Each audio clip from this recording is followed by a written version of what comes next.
بسم اللہ الرحمن الرحیم. السلام علیکم. ڈاکٹر منور حسین آپ کے پیش خدمت ہے. آج ہم نے اپنے ساتھ دو مہمان لیے ہیں. ایک طرف جلال الفرا صاحب موجود ہیں، غزہ کے بیٹے، فلسطینی سچویشن کے اوپر بات کریں گے. دوسری طرف ہمارے پاس سعید الزمان ہے، آپ تدریسی شعبے کے ساتھ تعلق رکھتے ہیں نمل یونیورسٹی میں.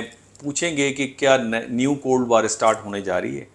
کیا چائنا اور امریکہ کے درمیان میں اسپیشلی جو پریزیڈنٹ شی کا جو وزٹ ہے یورپ کا، اور پھر جو مختلف جگہوں کے اوپر اکنامک کمپٹیشن نظر آ رہی ہے، اور ساتھ ساتھ جو مڈل ایسٹرن جو سچویشن ہے اور یوکرین کے اندر جو معاملات چل رہے ہیں، تو کیا ایک نیا اسٹرکچر وجود پا رہا ہے؟ اس پہ ہم بات کریں گے. سب سے پہلے سعید الزمان صاحب اس پہ بیسک مفروضے پہ آتے ہیں. جس طرح سے سیکنڈ ورلڈ وار کے بعد ایک کولڈ وار اسٹارٹ ہوئی تھی، آپ کو لگتا ہے کہ دوبارہ کولڈ وار کی سچویشن بنتی چلی جا رہی ہے، جو کہ بیسک آرگیومنٹ ہے نیو یا اسٹرکچرل ریئلسٹ کا؟ دیکھیے ڈاکٹر صاحب، اگر ہم گلوبل پولیٹیکل سسٹم کو دیکھیں، particularly the start of this 21st century, so کچھ ایسے پولیٹیکل اکنامک ڈیولپمنٹس ہم آبزرو کر سکتے ہیں جو نشاندہی کرتے ہیں ایک نئی confrontation, political confrontation, economic confrontation کی. For instance rising China phenomena کو اگر ہم دیکھیں تو چائنا نے ڈرامیٹکلی رائز کیا ہے since the start of this 21st century, چاہے اس کی اکنامک کیپیبلٹیز ہوں، چاہے ایون ابھی وہ اپنی پولیٹیکل ریچ آؤٹ بڑھا رہا ہے. اگر ہم ابھی پریزیڈنٹ شی کے ریسنٹ وزٹ کی بات کریں یورپی یونین کو، یقیناً 5 سال میں پہلا دورہ، لیکن اگر آپ ٹارگیٹڈ کنٹریز کو دیکھیں تو 3 targeted countries were there. France no doubt about ایک گریٹ پلیئر ہے اس گلوبل پولیٹیکل سسٹم میں. ایٹ دی سیم ٹائم 2 اور کنٹریز جن کی طرف میں نشاندہی کرنا چاہوں گا، ایک ہے سربیا، دوسری ہنگری. اب ایک طرف پریزیڈنٹ شی نے یا چائنا نے فرانس کو آن بورڈ کرنے کی کوشش کی، keeping in view this changing global political system, جس میں وہ اپنے بی آر آئی کو یا ان کی جو بھی جو ان کا پلان ہے to maximise their political and economic reach out, keeping in view the declining growth جو کہ انٹرنیشنل پولیٹیکل اکانومی وٹنس کر رہی ہے. تو ایک طرف چائنا اس پریشر کو ایویٹ کرنے کے لیے وہ فرانس گیا، دوسری طرف جو کم ترقی یافتہ کنٹریز ہیں یورپ کی، جو کہ سربیا ہے اور ہنگری ہے، تو ان تک بھی رسائی حاصل کرنے کی کوشش کی چائنا نے. یہاں پہ مجھے کہنے دیجئے کہ دونوں کنٹریز سربیا اینڈ ہنگری یہ بی آر آئی انیشیٹو کے ساتھ ہیں. اب چائنیز پریزیڈنٹ نے وہاں پہ جو ڈیل سائن کی، اگر میں ایک امپیریکل ایویڈنس آپ کے ساتھ شیئر کروں، $2.1 بلین جناب کا لون دے رہے ہوں گے چائنا، کن کو؟ سربیا کو اور ہنگری کو، to build an infrastructure project جو کہ ہنگرین کیپٹل سے شروع ہوگا سربین کیپٹل تک. سو میں اگر یہ کہوں تو غلط نہیں ہوگا کہ چائنا اپنا پولیٹیکل اور اکنامک انفلوئنس میکسیمائز کر رہا ہے. نہ صرف وہ گریٹ پاورز کو انگیج کر رہا ہے بلکہ ڈیولپنگ کنٹریز کو بھی انگیج کر رہا ہے across the region and particularly this یورپی یونین جس کی طرف میں نے اشارہ کیا. تو مجھے لگتا ہے کہ ایک دنیا ملٹی پولیرٹی کی طرف جا رہی ہے اور بہت تیزی سے جاری ہے، جس میں ہم کہہ سکتے ہیں کہ ایک نئی کنفرنٹیشن ہوگی. ہاویور یہ کنفرنٹیشن ویسی نہیں ہوگی جو سوویت یونین اور United States of America between the capitalist and communist block تھی. ریزن یہ ہے کہ اگر ہم ان کی انٹر ڈپینڈنس کو دیکھیں تو بلینز آف ڈالر کا ان کے بیچ میں ٹریڈ ہے، چاہے وہ یونائٹڈ اسٹیٹس آف امریکہ اور چائنا ہو، چاہے وہ چائنا اور ای یو ہو. سو یہ جو اکنامک انٹر ڈپینڈنس ہے یہ ان کو بچا رہی ہوگی اس severe political economic and military confrontation سے جو ہم نے دیکھی ورلڈ وار 2 کے بعد ٹل دی ڈس انٹیگریشن آف سوویت یونین. 40-50 سال لگے اس کو، تو ویسا سفیئر نہیں ہوگا. بٹ یس، ایک طرف کوآپریشن ہوگی، ایک طرف کنفرنٹیشن ہوگی جو کہ کانفلکٹ کی طرف لیڈ کر سکتی ہے اگر ارریشنل بیہیویئر اڈاپٹ کیا ان میں سے کسی بھی پار میں. جی اچھا جلال الفرا صاحب، اگر ہم دنیا کے نقشے پہ دیکھیں تو 3-4 ڈیولپمنٹس بڑی اہم ہیں جو دنیا کے نقشے کو یا اسٹرکچر کو پالیٹکس کے تبدیل کر رہا ہے. ایک طرف یوکرینین وار ہے، دوسری طرف غزہ اسرائیل وار ہے، تیسری طرف پریزیڈنٹ شی کا وزٹ ہے یورپ کا، اور چوتھی طرف ہم دیکھتے ہیں برکس جس طرح سے ابھر کے آرگنائزیشن ملٹی لیٹرل یا انٹر گورنمنٹل جو فورم ہے وہ سامنے آ رہا ہے. غالباً اپنی کرنسی کی بھی بات کرنے جا رہے ہیں. غزہ بھی بڑا امپورٹنٹ ہے جو دنیا کے نقشے کو تبدیل کرتے نظر آ رہا ہے. غزہ کس وقت حالت کیا ہے اور آپ کو کیا لگتا ہے کہ اس کا فیوچر کیا ہے اس وار کا؟ دیکھیے ڈاکٹر صاحب، غزہ کا صورتحال تو آپ کے سامنے، دنیا کے سامنے شہداء کی تعدادوں میں اضافہ. آپ نے سوال کیا ہے غزہ کے موجودہ صورتحال، کرنٹ سچویشن یہی ہے کہ شہداء کی تعدادوں میں دن بدن ہر ایک منٹ کے بعد اضافہ ہوتا جا رہا ہے. وہاں کے زخمیوں کی تعداد میں بھی اضافہ ہوتا جا رہا ہے، بمباری اور حملوں میں اضافہ، حتیٰ کہ جو رفح چھوٹا سا شہر بچا ہے اس پر بھی حملہ شروع ہوئے. بھوک اور پیاس میں بھی اضافہ ہوتا جا رہا ہے. اگر میں کہوں کربلا ہے تو یہ لفظ زیادہ نہیں ہوگا، اگر قیامت صغریٰ کا لفظ کہوں تو تب بھی یہ کم نہیں ہے. ڈاکٹر صاحب یقین کیجیے کہ ہم کہتے کہتے غزہ کے بارے میں بہت تگ ہے ہم لوگ، دنیا کو بتاتے ہوئے، امت مسلموں کو بتاتے ہوئے. اب ہم امت مسلمہ سے بھی مایوس ہو چکے ہیں، دنیا سے بھی مایوس ہو چکے. لیکن میں اب آپ کے سوال کی طرف آ رہا ہوں. غزہ میں جو جنوسائیڈ ہو رہے ہیں، غزہ میں جو بھی ہو رہے ہیں، آپ کا سامنے ابھی آپ دیکھ رہے ہیں، دنیا بھی دیکھ رہی ہے. اب وہ دنیا کا بالکل غزہ نے پورے دنیا کا نقشہ بدل رہا ہے. وہ سب سے پہلے آپ خود آپ دیکھیں، امریکہ کے اندر ہم نے کبھی بھی نہیں سوچا ہے کہ امریکن اسٹوڈنٹس، امریکن لوگ خود اس وقت وہ احتجاج کر رہے ہیں. تعلیمی اداروں میں ہر فارم پہ احتجاج ہو رہا ہے. دوسری بات یہ بھی ہے کہ آپ دیکھیے جو بائیڈن صاحب کے جو ابھی لیٹسٹ جو بیانات ہیں، جو ان کے جو لیٹسٹ ڈیسیشنز انہوں نے لیے ہیں اسرائیل کے جو اختیار فراہم نہ کرنے کے وغیرہ وغیرہ. اچھا، تیسری یہ بھی چیز دیکھیں کہ مصر جو کبھی بھی سوچا ہی نہیں انہوں نے کہ ہم اسرائیل کے خلاف کسی فارم پر اسرائیل کے خلاف نہیں جائیں گے، آج وہ بھی ساؤتھ افریقہ کی حمایت میں آ گئے. ترکی کو آپ دیکھیں، ایران کو بھی آپ دیکھیں، ایران بھی اپنے پروکسیز کی تھرو سے اسرائیل پر حملہ میں تیزی ہو رہا. خیر ایران تو ڈائریکٹ کر نہیں رہا، لیکن ان کی جو پروکسیز ہیں یمن میں ہے، لبنان میں ہے اور عراق میں ہے، ان کے تھرو سے بھی اسرائیل کے اوپر حملہ جاری ہے. بالکل اب یقیناً ڈاکٹر صاحب غزہ کے اندر جو ہوا یہ کوئی معمولی بات نہیں ہے. بالکل دنیا کا نقشہ بدل رہا ہے، بدلے گا. اور غزہ جنگ کے بعد بہت کچھ آپ نئی چیز دیکھیں گے اس دنیا میں، جس کے اندر سب سے پہلے جو میرا ذاتی پیش گوئی ہے کہ امریکہ آئسولیٹ تو ویسے ہو چکا ہے، اور مزید امریکہ کو پریشانیاں اور مسئلے مسائل کا سامنا کرنا پڑے گا. اور اس کے علاوہ بھی غزہ کا وار ایک چیز اور بھی ہے جو اس کا بڑا اثر ہوگا خطہ کے اندر ہے دنیا میں، وہ یہ ہے کہ جو اسرائیلی موجودہ حکومت ہے یہ بھی آپ سمجھ لیں اس کا خاتمہ ہی ہوگا. اور یہ اگر اس حکومت کا خاتمہ ہوا تو یقیناً بھی بہت تبدیلیاں ہوگی، کیونکہ یہ ہے ایک قسم کا بالکل انتہا پسند حکومت ہے، شر پسند ہے، ایک دہشت گرد قسم کی حکومت ہے. تو یہ بھی جب چینج ہوگی تو تب بھی خطہ کے اندر بھی بہت چینجنگ آئے گی. تو سب یقیناً ہے، کیونکہ غزہ کے اندر جو آپ کا سامنے ہو رہا ہے، دنیا کا سامنے ہو رہا ہے، یقیناً اس کا تو امپیکٹ تو ہوگا، رزلٹ ہوگا. کیوں اس لیے بہت سے چہرے ہیں بے نقاب ہوئے سب، بہت سی جو انسانی حقوق کا دعویدار تھے، جو علم بردار بنتے تھے، وہ بے نقاب ہوئے. جو جسٹس کے عدل کا جسٹس کا جو علم بردار بنتے تھے وہ بھی بے نقاب ہوئے.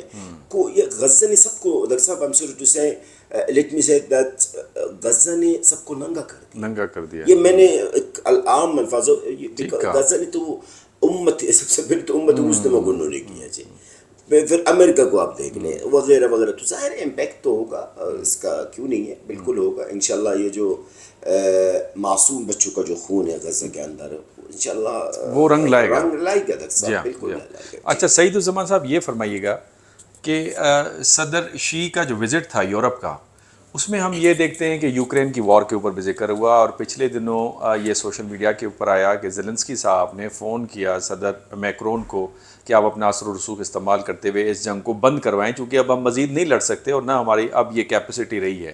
امریکنس نے اب بھی لگ بھگ کوئی 60-62 بلین ڈالر جو ہے ایڈ کے طور پر منظور کیے۔ فرانس بھی کہہ رہا ہے کہ اگر جنگ بند نہیں ہوتی تو 20,000 فورسز ہم اتاریں گے۔ تو اس حوالے سے آپ کو لگتا ہے کہ یہ جو یوکرینین وار ہے، اس نے جو پروسیس ہے ری اسٹرکچرنگ کا انٹرنیشنل سسٹم میں، اس کو ذرا تیز کر دیا ہے؟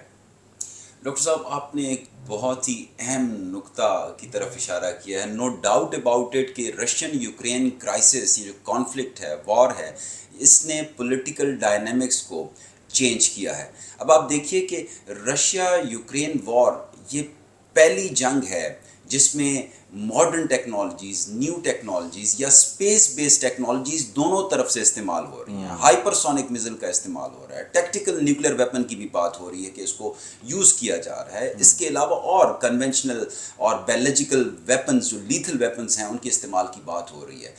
دونوں اطراف پہ بہت نقصان ہوا. نہ صرف دونوں رشیا اور یوکرین کو نقصان ہوا، بلکہ آپ دیکھیے کہ اس کی وجہ سے یورپین اکانومی، رشیا میں تو زیادہ نقصان ہمیں نظر نہیں آ رہا. اس میں یہ ہے کہ جو ڈاکٹر صاحب جو سینکشنز لگیں رشیا پہ، اس کی وجہ سے رشین اکانومی کسی حد تک اس کو زر پہنچی ہے. And at the same time اگر آپ دیکھیے یورپین اکانومی بہت سفر کر رہی ہے. یورپی یونین کی جو گروتھ ہے اگر ہم اس کی بات کریں تو اٹ از لیس دین 1%. آپ دیکھیے کہ یہ جو پریشر ہے یہ بڑھتا جا رہا ہے. ساتھ میں پریزیڈنٹ میکرون کی ڈاکٹر صاحب آپ نے بات کی تو انہوں نے بولا تھا کہ this is a sort of existential threat.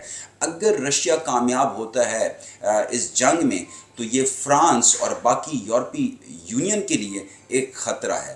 اور ساتھ میں اگر آپ دیکھیے کہ یہ جو رشیا یوکرین کرائسس ہے اس میں چائنا کا ایک بڑھتا ہوا رول آپ کو نظر آ رہا ہے. کیسے جناب؟ پہلے رشیا ایک واحد کنٹری ہے جس نے نیگوسیشن کے لیے سٹیپس اٹھائے. انہوں نے اپنا پیس پلان دیا جو کہ قابل عمل ہے. پہلے چائنا نے سعودی عربیہ اینڈ ایران میں ریپروچمنٹ کا ایک اہم رول پلے کیا، اور پھر اس کے بعد انہوں نے پیس پلان دیا to end this Russian Ukraine crisis, جس سے معلوم پڑا کہ چائنا اپنا پولیٹیکل ریچ آؤٹ بڑھا رہا ہے. تو میں سمجھتا ہوں کہ آپ نے ٹھیک نشاندہی کی. رشیا یوکرین کرائسس تمام تر ماڈرن ٹیکنالوجیز کے استعمال کے ساتھ جو پولیٹیکل ڈائنامکس ہیں، اکنامک ڈائنامکس ہیں، ان کو ٹرانسفارم کر رہا ہے. اور مجھے لگتا ہے کہ شاید وہ جو ملٹی پولیرٹی کی طرف دنیا رواں دواں تھی اس پروسیس میں اس وار کی وجہ سے تیزی آئی ہے. اچھا جلال الفرا بھائی، یہ کائنڈلی آپ فرمائیے گا کہ تقریباً 75%، بلکہ اگر 80% سے زیادہ کہوں تو اس میں غلط نہیں ہوگا، کہ غزہ تقریباً تباہ ہو چکا ہے. اس کا infrastructure, school, colleges, hospitals, roads, buildings. جنگ بند ہو جاتی ہے، جو جنگ بندی کی باتیں بھی چل رہی ہیں، رفح میں آپریشن کی بھی باتیں چل رہی ہیں اور جنگ بندی کی بھی باتیں چل رہی ہیں. اونٹ نے کسی کروٹ تو خیر بیٹھنا ہی ہے. یہ ری بلڈ کیسے ہوگا؟ کیا آپ کو آسرا ہے کہ لوگ، ممالک جو ہیں جس میں ویسٹرن ورلڈ بھی ہے، naan western and Arab world ہے، وہ اس حوالے سے مدد دے گی؟ آپ کیا دیکھتے ہیں، کیا پیشن گوئی کریں گے؟ ڈاکٹر صاحب آپ نے وہ پوائنٹ اٹھایا ہے جو ویری امپورٹنٹ ہے. سب سے پہلے بات تو یہ ہے غزہ تقریباً 80% تباہ ہو چکا ہے. 80% یہ سروے میں آپ کو بتاؤں جو لیٹسٹ سروے ہے. اچھا، غزہ کو ری بلڈ کرنے کے لیے جو سروے آیا ہے، دو سروے ہوئے. ایک تو $30 ارب کا اور ایک $50 ارب کا. اچھا. ٹائمنگ 20 سال. ٹھیک ہے. یہ کم سے کم یہ جو سروے میں وہ آپ کو لیٹسٹ سروے بتا رہا ہوں جو مختلف یعنی سورسز کے. اچھا، تیسری بات جو بڑی اہم ہے وہ یہ بھی ہے کہ یہ جو ابھی اسرائیل جو جنگ جاری رکھ رہا ہے نا، یہ مجھے سمجھ میں نہیں آتا کہ اسرائیل کی دماغ میں یہ بات کیوں نہیں ہے کہ ابھی ویسے ہی غزہ تباہ ہو گیا، غزہ کو ری بلڈ کرنے میں بہت سال لگیں گے، اور حماس بھی، مجھے انفارچونیٹلی یہ کہنا پڑتا ہے، حماس اس پوزیشن میں نہیں رہے گی کہ وہ کوئی دوبارہ جنگ اس طرح سے اتنا جلدی کر سکے گی، کیونکہ ظاہر ہے ری بلڈ کرنا اچھا غزہ ابھی ان کو سال سال لگیں گے جب لوگ اپنے ایک تو اس چھت کا ان اثر کو کوئی حماس کی سیاسی حمایت میں بھی پڑے گا؟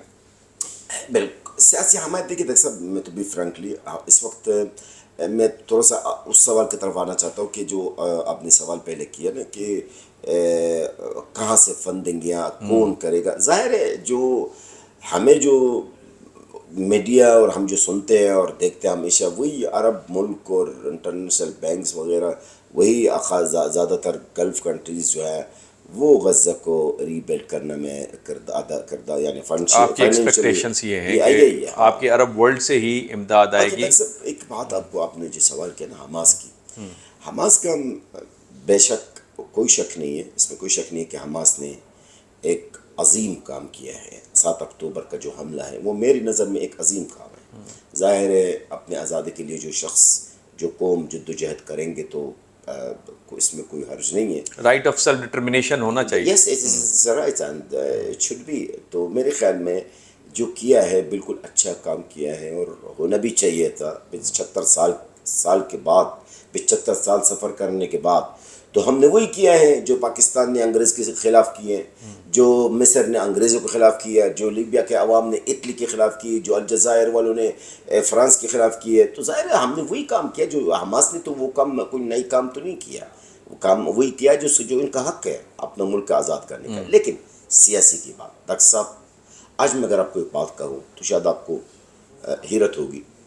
حماس کا خاتمہ صرف اسرائیل نہیں ہے، صرف اسرائیل نہیں چاہتا ہے، اور بہت طاقت خطہ کے اندر ممالک ہیں ایسے ہیں جو حماس کا خاتمہ چاہتے ہیں، جو حماس کو ختم کرنا چاہتے ہیں. اور وہ بھی بدقسمتی سے انفارچونیٹلی کہ وہ بھی ہمارے اپنے عرب ہیں جو حماس کو ختم کرنا چاہتے ہیں. اس وقت سب اتنی تکلیف ہونے کے بعد جو غزہ کے عوام نے اٹھایا ہے، اب ہم یہ کہہ نہیں سکتے یا کہنا قبل از وقت ہے کہ کل کیا غزہ کے عوام اتنا سفر کرنے کے بعد کیا وہ حماس کو قبول کریں گے.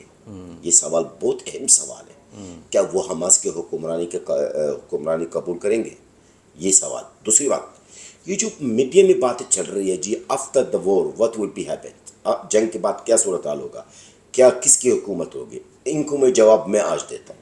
دیکھیے حماس اگر ایک بھی حماس کا جنگجو رہا نا غزہ کے اندر ایک بھی حماس کا جنگجو رہا اور ان کا پاس ایک بندوق ہے تو کسی اور میں ہمت نہیں ہوگی کہ وہ حکومت کرنے کی. وہ کسی اور کو حکومت کرنا نہیں دے گا.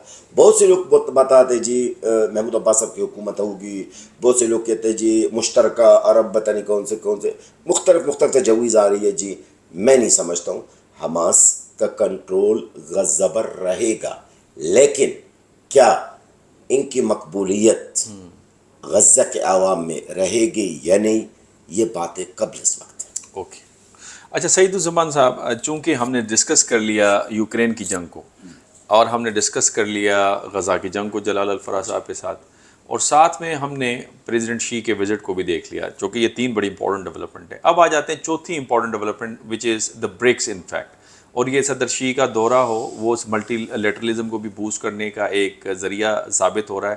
ساتھ میں برکس کے تحت ہی $2.1 بلین کی جو آپ نے بات کی، جو کہ انفراسٹرکچر بنے گا سربیا سے لے کر ہنگری کے کیپٹل تک، وہ بھی اسی پلیٹ فارم کے تحت ہو رہا ہے. یعنی ایک طرف تو ہمیں یہ اشارہ مل رہا تھا کہ اٹلی چھوڑا ہے، ارجنٹینا ششوپنج کا شکار ہے کہ وہ اس فورم پہ رہے یا نہ رہے، لیکن اب ہم یہ دیکھ رہے ہیں کہ BRI جو ہے وہ اس سے پروموٹ ہو رہی ہے. اس ساری ڈیولپمنٹ میں برکس کو کدھر آپ دیکھتے ہیں کہ کیا برکس کی جو ڈیولپمنٹ ہے، جو ٹریڈ جو کہہ رہے ہیں کہ اپنی کرنسی میں کریں گے، یہ جو اسٹرکچر ہے اس کو تبدیل کرنے میں معاون یا ایک بوسٹر کے طور پر آپ کو نظر آتا ہے؟ دیکھیے ڈاکٹر صاحب اس میں تو کوئی شک نہیں ہے کہ برکس ایز این انسٹیٹیوشن، اگر اس کو ہم انسٹیٹیوشن، کیونکہ ہم دیکھتے ہیں کہ وہ ایک فریم ورک کی صورت اختیار کرتا جا رہا ہے، اور جس کا آبجیکٹو اگر ہم ایگزسٹنگ باڈی آف نالج کو دیکھیں تو ہمیں معلوم پڑتا ہے کہ وہ ڈی ڈالرائزیشن کی طرف جا رہے ہیں. اور جب ہم کہتے ہیں ڈی ڈالرائزیشن تو اس کا مطلب یہ ہے کہ جو US کی جو ہیجمنی ہے یا US کی جو سپریمیسی ہے، چاہے وہ سپریمیسی گلوبل پولیٹیکل سسٹم میں ہے، انٹرنیشنل انسٹیٹیوشن میں ہے، یا اس کا جو انفلوئنس مختلف ممالک پہ ہے، تو برکس کمزور کرنا چاہ رہا ہے اس سپریمیسی کو، اس ہیجمنی کو۔ اب سوال یہ ہے کہ برکس کو اگر ہم دیکھیں تو یہ مجموعہ ہے Brazil, Russia, India, China and South Africa. اب یہ 5 مختلف کنٹریز ہیں جن کے ساتھ باقی کنٹریز بھی ریسنٹلی جڑتی جا رہی ہیں۔ اب ان کنٹریز کے جو آبجیکٹیوز ہیں یا جو نیشنل انٹرسٹ ہیں، سوال یہ ہے کہ کیا ان میں کنورجنس اس حد تک ہوگی کہ برکس ایک فورم بنے جو کہ چیلنج کر سکے اس سسٹم کو جو کہ ورلڈ وار 2 سے چلا آ رہا ہے اب تک۔ اب سوال یہ پیدا ہوتا ہے کہ کیا برکس کا جو فورم ہے اس سسٹم کو جو کہ چلا آ رہا ہے ورلڈ وار 2 سے لے کر اب تک، کیا اس کو وہی کمزور کر پائے گا؟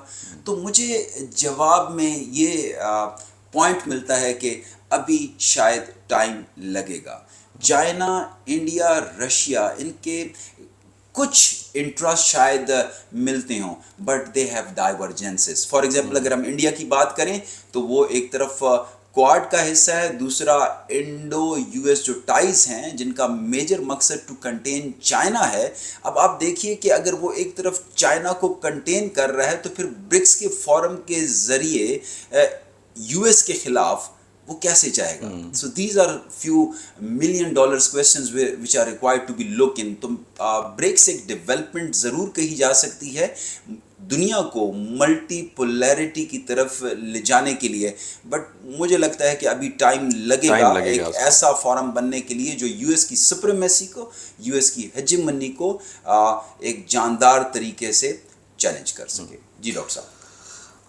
جلال الفرا صاحب، جلال الفرا بھائی، آخری سیگمنٹ میں ہم چلے جاتے ہیں، اور وہ یہ کہ جو فلسطین کی صورتحال ہے، جو غزہ کی صورتحال ہے، اور جو عرب ورلڈ اور Muslim world, naan Muslim world کی صورتحال ہے، اس تناظر میں پاکستان کیا کر سکتا ہے؟ پاکستان کے پاس کیا آپشن ہے آپ کی نظر میں؟ دیکھیں ڈاکٹر صاحب، پاکستان کی 2 چیز پاکستان کر سکتا ہے کہ وہ اپنے ہر انٹرنیشنل فورم پر وہ دباؤ ڈال سکتا ہے کہ اسرائیل کے اوپر ہے۔ ضرور نہیں ہے، دیکھیے ہمیں بڑی عجیب لاجک کچھ لوگوں کی کہ جی پاکستان اور اسرائیل کے بیچ میں تعلقات نہیں ہیں، ایک دوسرے کو ریکگنائز نہیں کرتے ہیں، اس لیے کہ وہ پاکستان کچھ نہیں کر سکتے ہیں۔ یہ بات غلط ہے سارا۔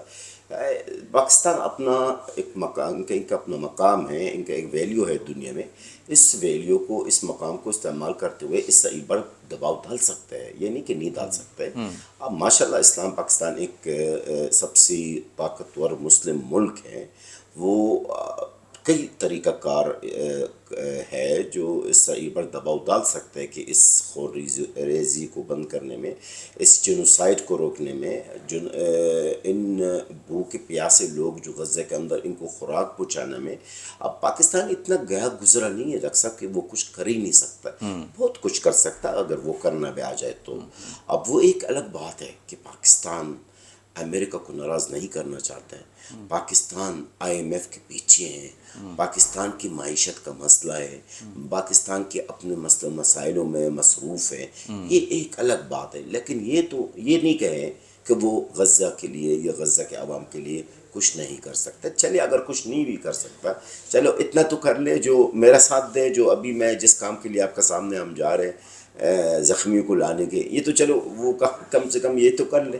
پاکستان نے تو ڈاکٹر صاحب ٹو بی فرینکلی یعنی I have to be clear that Pakistan نے تو ابھی تک کچھ کیا ہی نہیں ہے، جبکہ وہ بہت کچھ کر سکتے ڈاکٹر صاحب۔ ماشاء اللہ پاکستان طاقتور ملک ہے، پاکستان کو اللہ نے عزت دی ہے، تو وہ اس مقام کو یوز نہیں کر رہا ہے نا غزہ کے لیے۔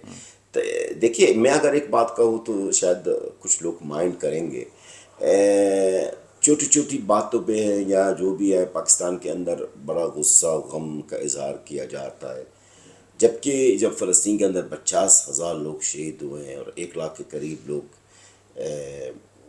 زخمی ہوئے ہیں اور 1.5 ملین لوگ جو ہے وہ بے گھر ہیں، ان پہ کسی کو غم نہیں ہے۔ یہ بھی دیکھیے ہمیں افسوس ہوتا ڈاکٹر صاحب، یہ بھی بتا دو آپ کو، یہ کیونکہ آپ کا جو بڑا بھائی ہے نا ڈاکٹر صاحب، اور جب طاقتور ہوتا تو آپ کی ان میں بڑی امید ہوتی ہے، لیکن پاکستان انفارچونیٹلی ہماری امیدوں پہ نہیں اتری۔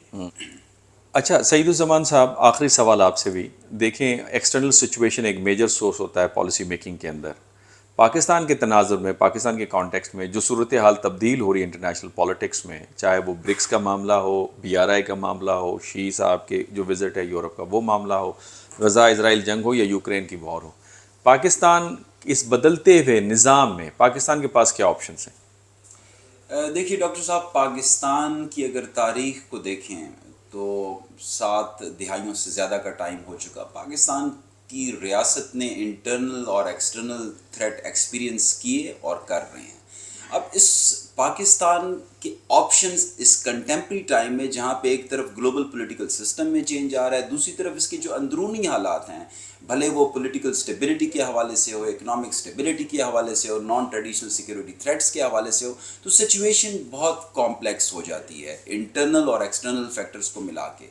پہلی بات تو یہ کہ سوچ بچار کرنے کی ضرورت ہے، تمام سٹیک ہولڈرز کو بیٹھنے کی ضرورت ہے، نیگوسیشن کرنے کی ضرورت ہے، سمجھنے کی ضرورت ہے، اس ادراک کی ضرورت ہے کہ سچویشن کتنی کمپلیکس ہے. Once we are done with it, جب ہم پرابلمس آئیڈینٹیفائی کر لیں نیشنلی اور انٹرنیشنلی، پھر ہمیں ایک اسٹریٹجی ڈیولپ کرنے کی ضرورت ہے.